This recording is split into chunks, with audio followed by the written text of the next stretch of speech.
today. I'll tell you what, today I have a person who is so well-rounded. It's like, it sounds like he's a point guard, he's a guard, he's a center. It's like all around. And I'm so looking forward to this interview. Brett, thank you so much for being with us. Brett Swarts. Ishai, a pleasure to be here. Looking forward to adding some value to you and your listeners. I look forward to that. I'll tell you what, before we even start, because we have so much to talk about, I read your profile, and before I ramble about you and I go on and on about your experience, give us before we even start, give us a 2-minute elevator pitch about what your business is today. We help people defer capital gains taxes on the sale of highly appreciated assets, not using a 1031 exchange.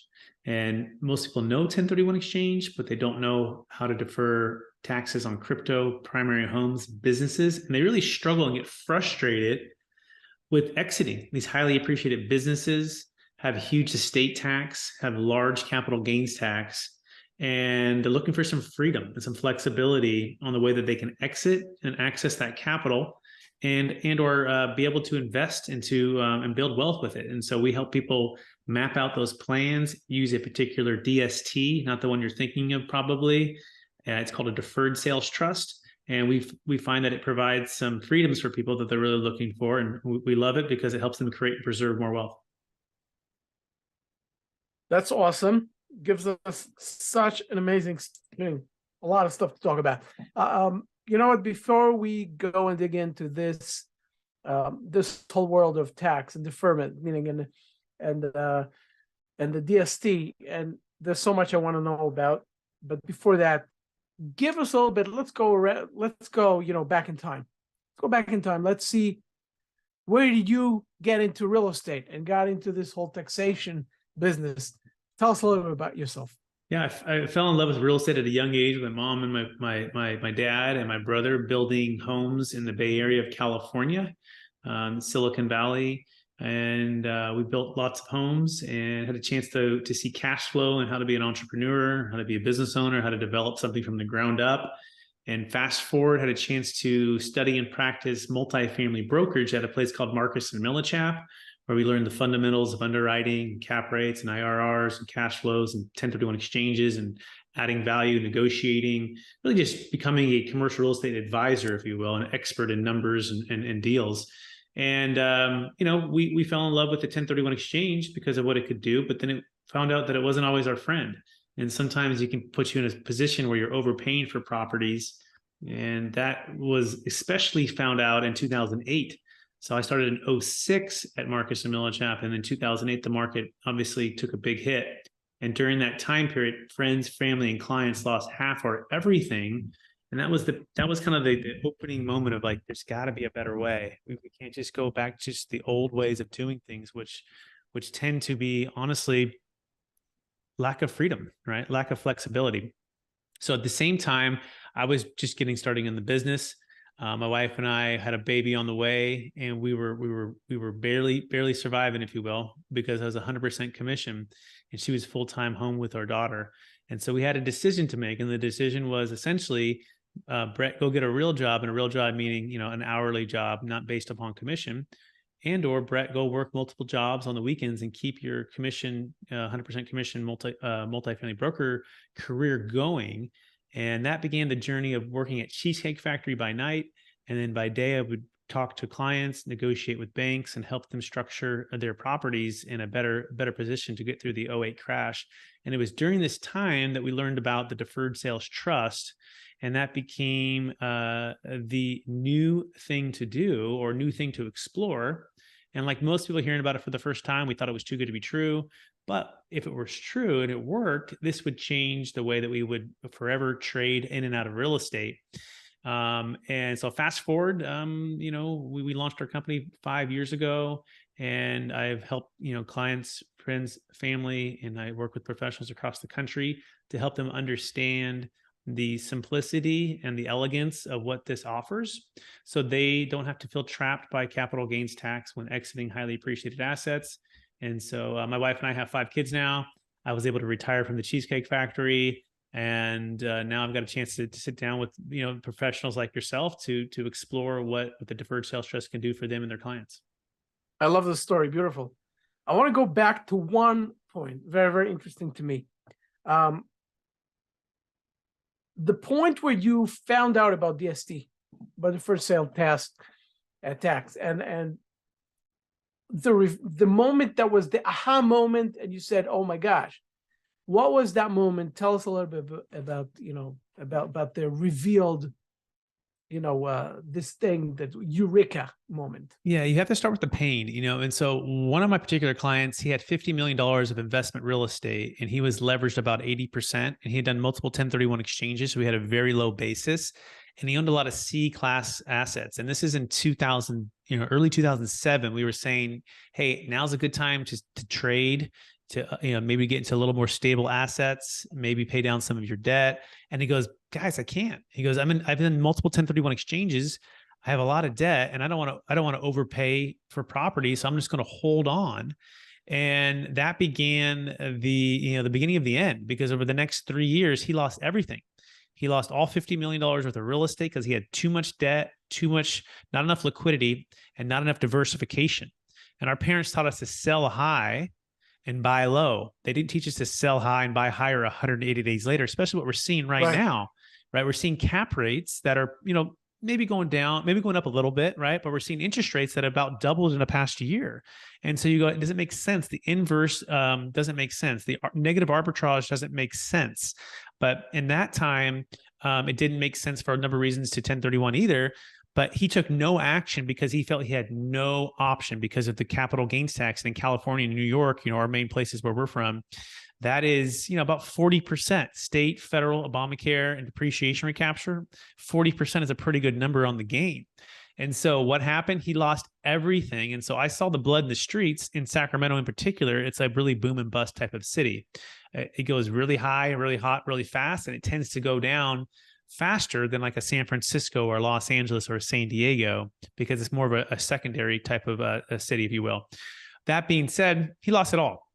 So we said there's got to be a better way. We hear this over and over and over again from people who say, hey, I love the 1031, but you need to find that deal before I sell as a broker, or you need to line it up before I won't trade, or they're running out of time and there's 10 days left to identify and they're scrambling.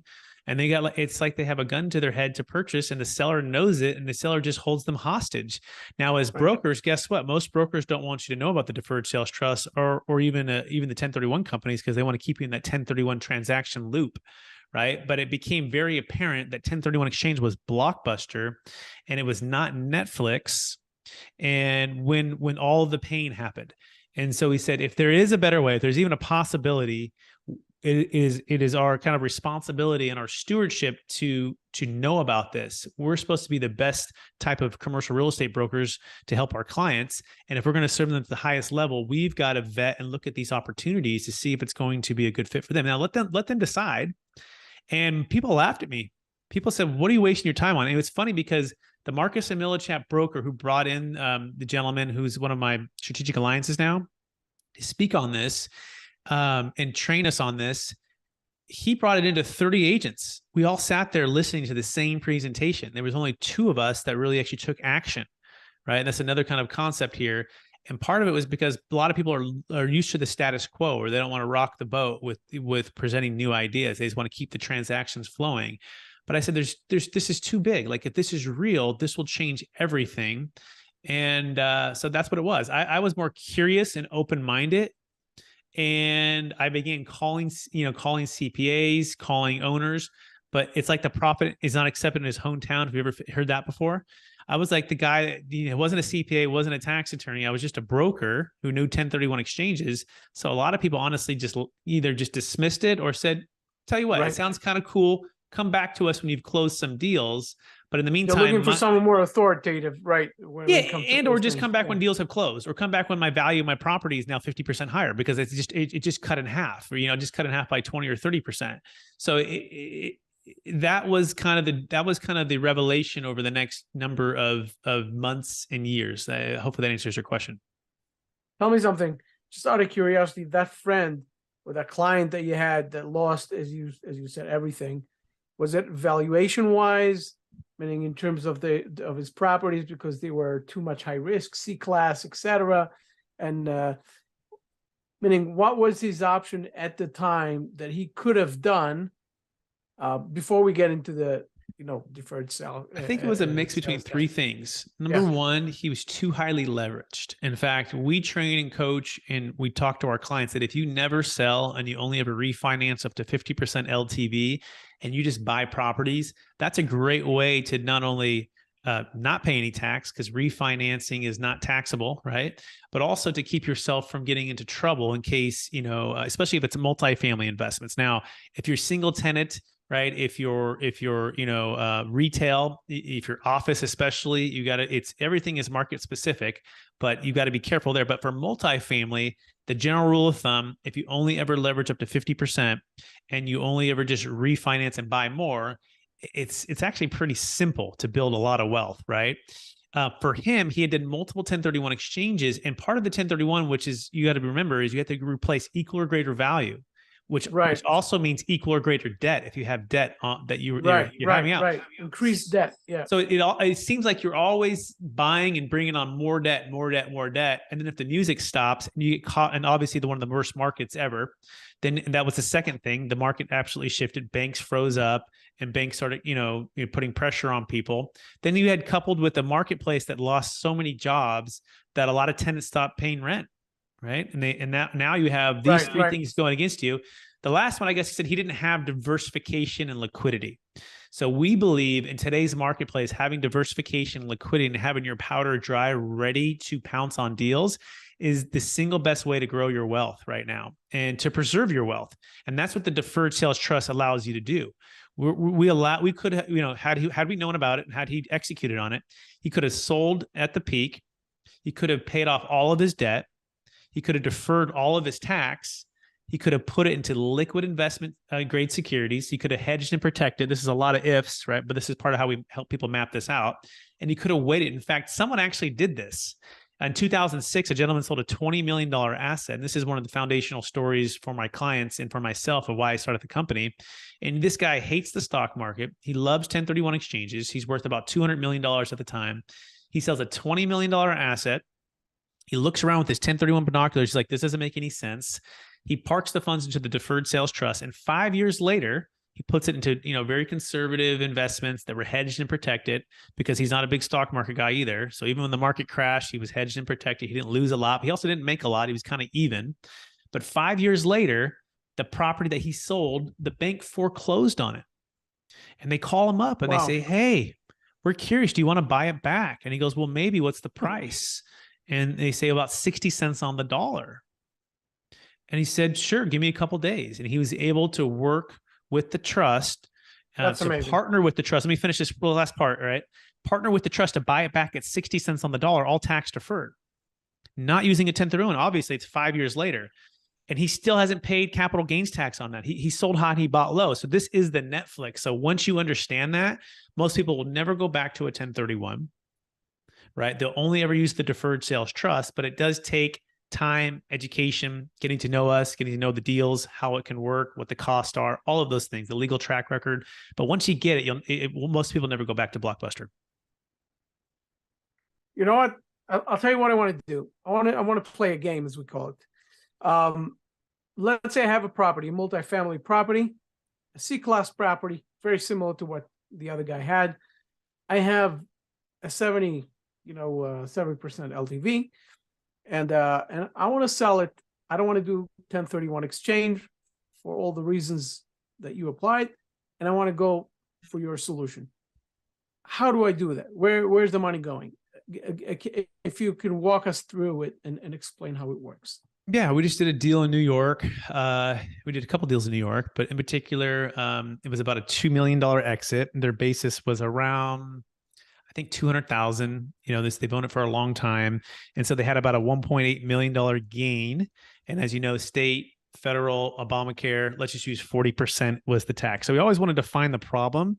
So they had a $720,000 tax liability problem. So they needed a capital gains tax solution to their problem. So he could have just 1031. What type of property they had? A $720,000 tax liability problem. right? Because what kind Okay. of property? Yeah, it was. I think it was. He had a couple properties. So this one was a duplex that he sold, right? And Okay. so Sounds, yeah, sounds about right with the numbers. Yeah. yeah. And he had a huge gain, and he had depreciated it over all the years, right?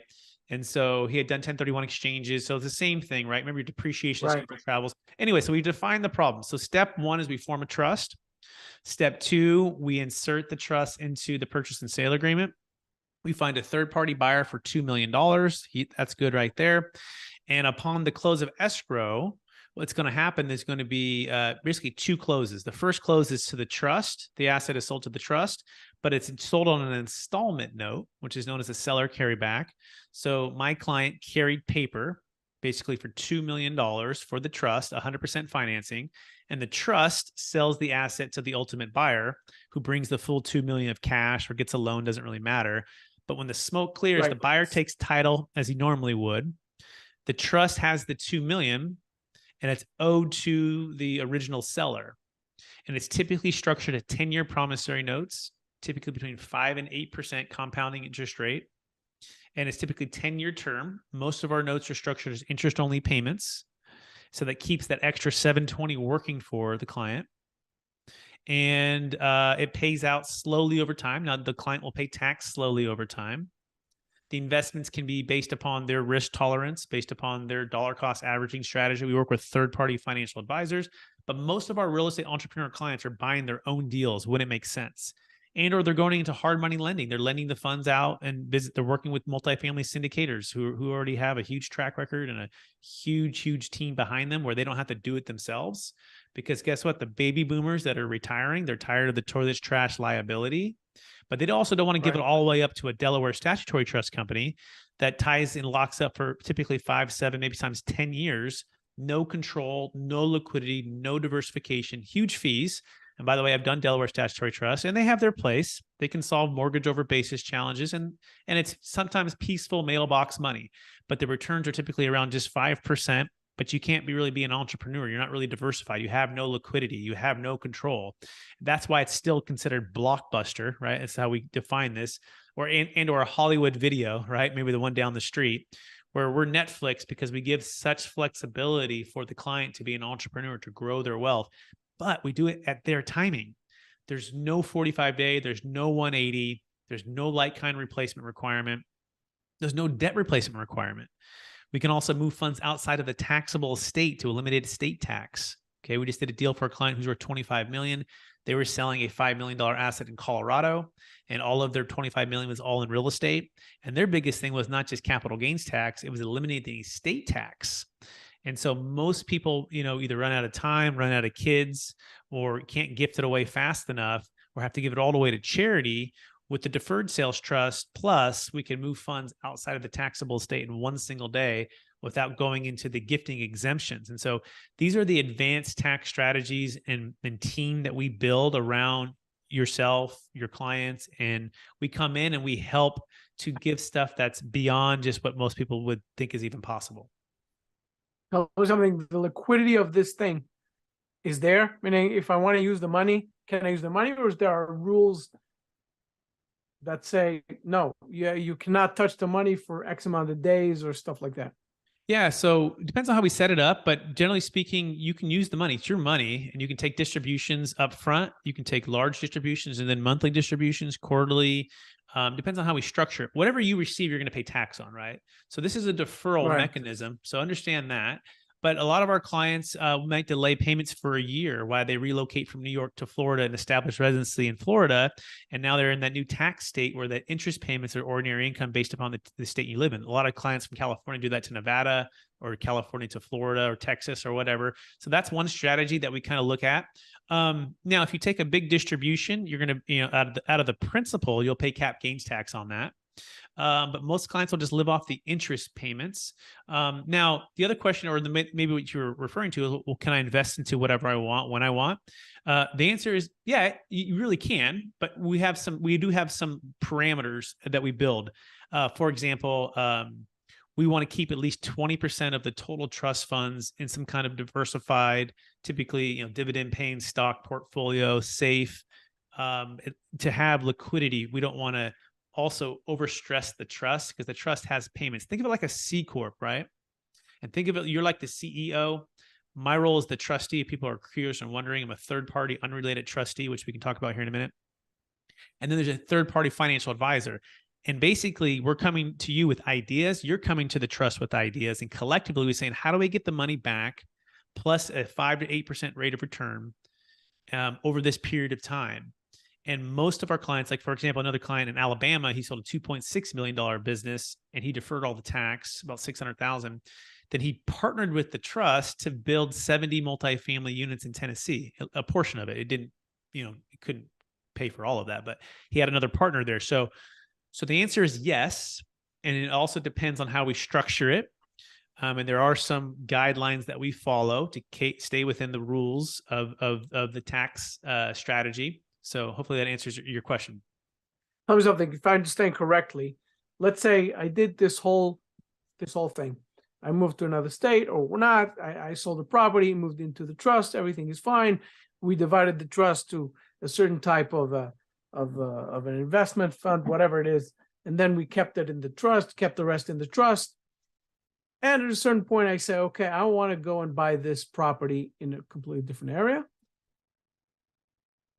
And according to what you said, the second the money leaves the trust, I have to pay taxes on it.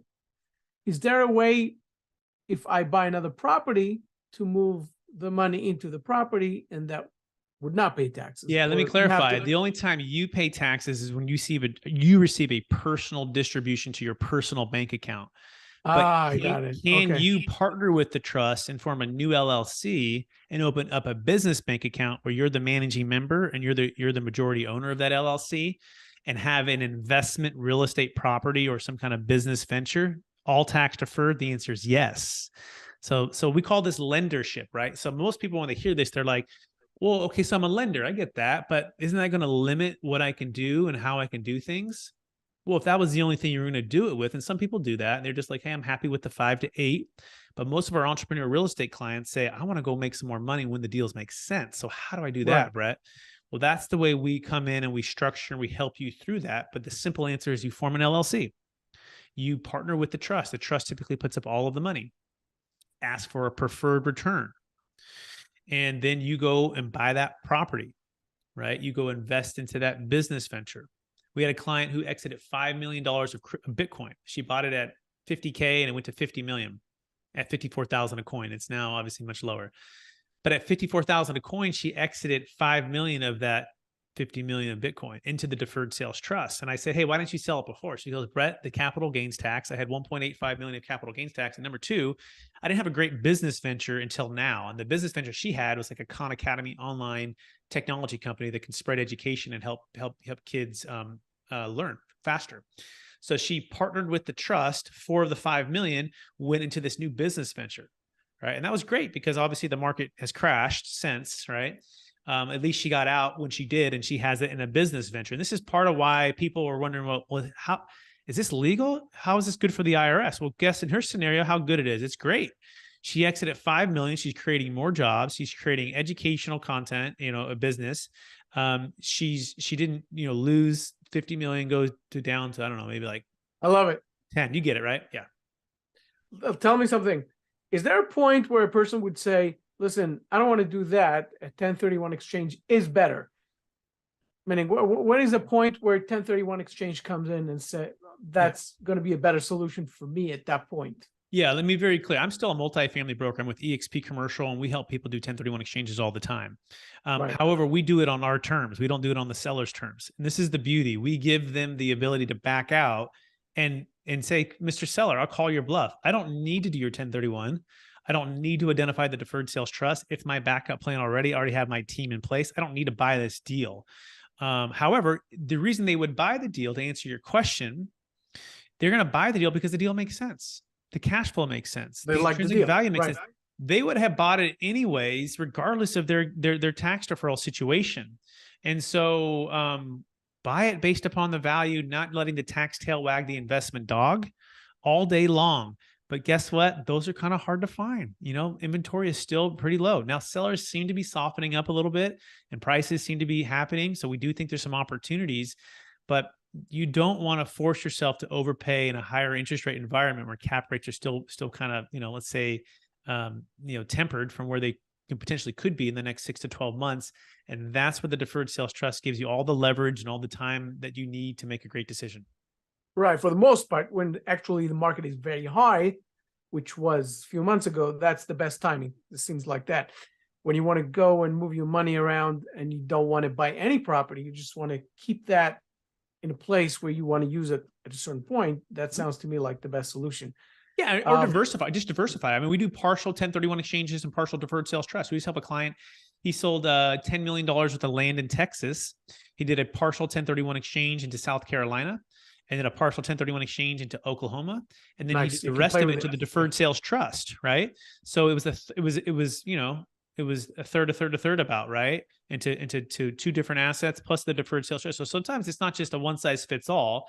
It's really sitting down with someone, helping them clarify and have a tax flow and a cash flow mindset, clarify and build the team to help them execute what they're really trying to do. And then going out and just executing on that with us. So that's the key. It does take some time and energy. And sometimes it means moving from your existing team or until they're trained with us. We'll train people. We love to train and coach people on how to do this. This is what we're about. And so hopefully that answers the question or gives you some more insight on it. Tell me something. Does that work only from an LLC or a C Corp or something like that?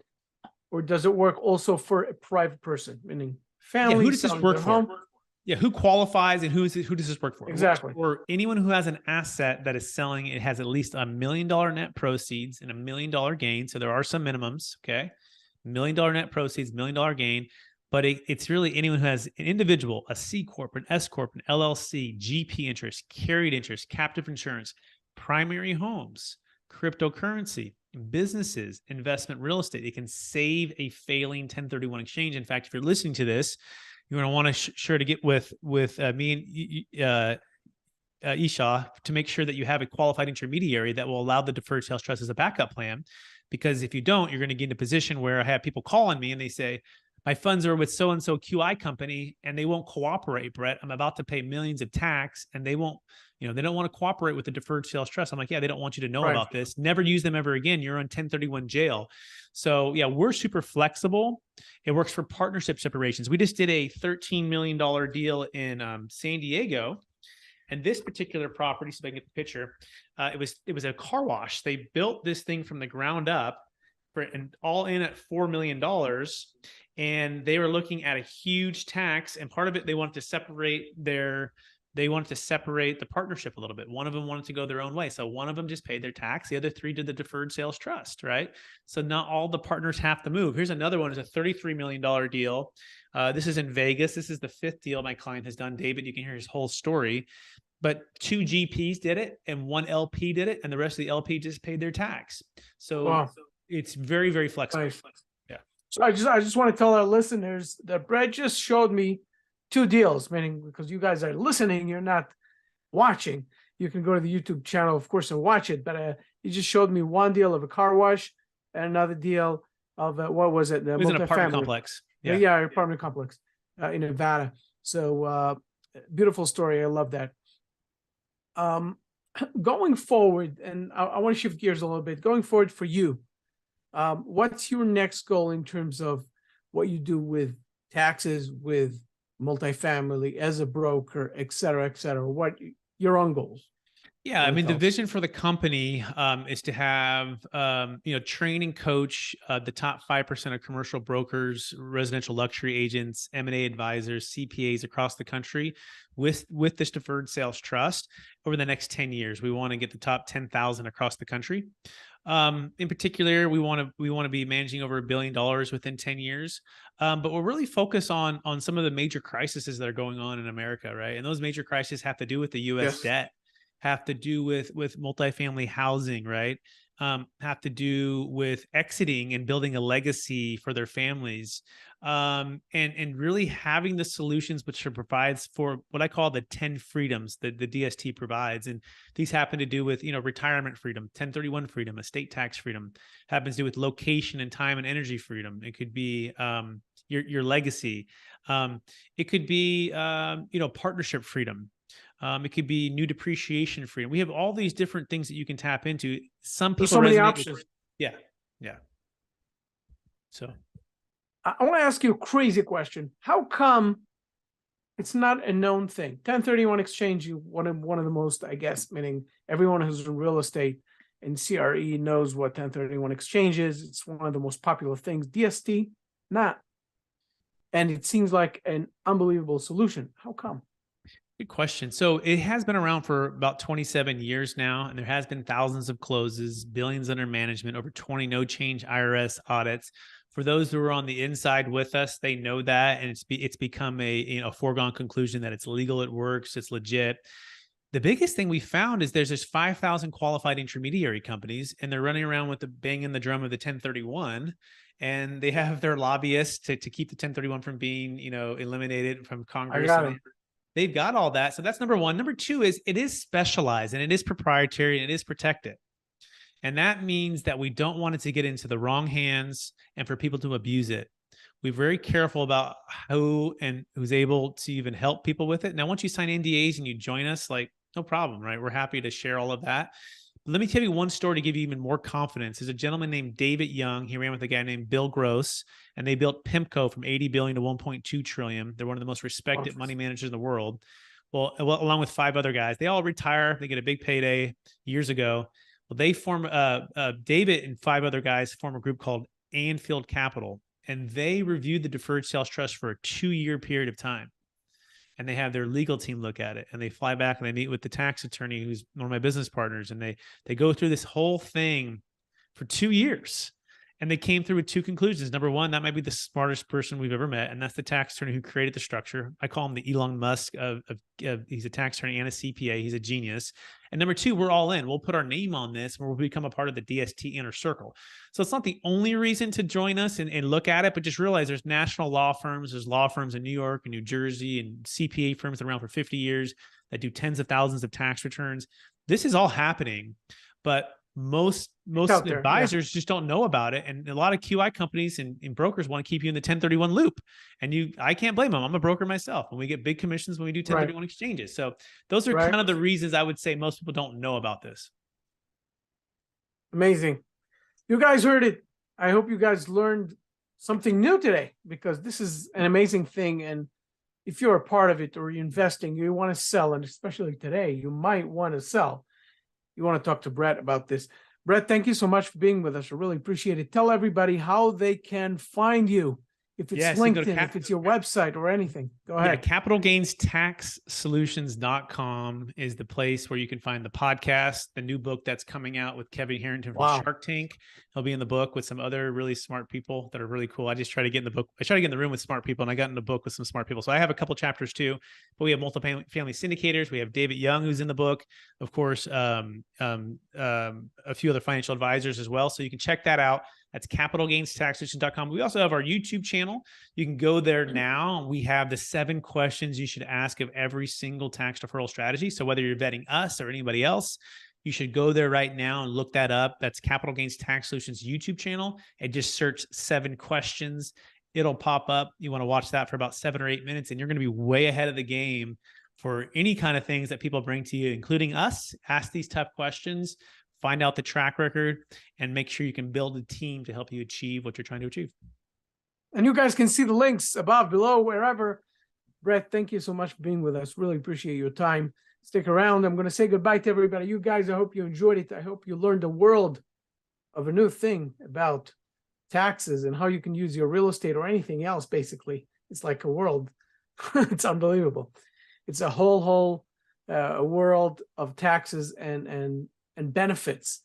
Brett, thank you so much. Really appreciate your time. My pleasure. Thanks so much for having me. And you guys take care, and I'm going to see you.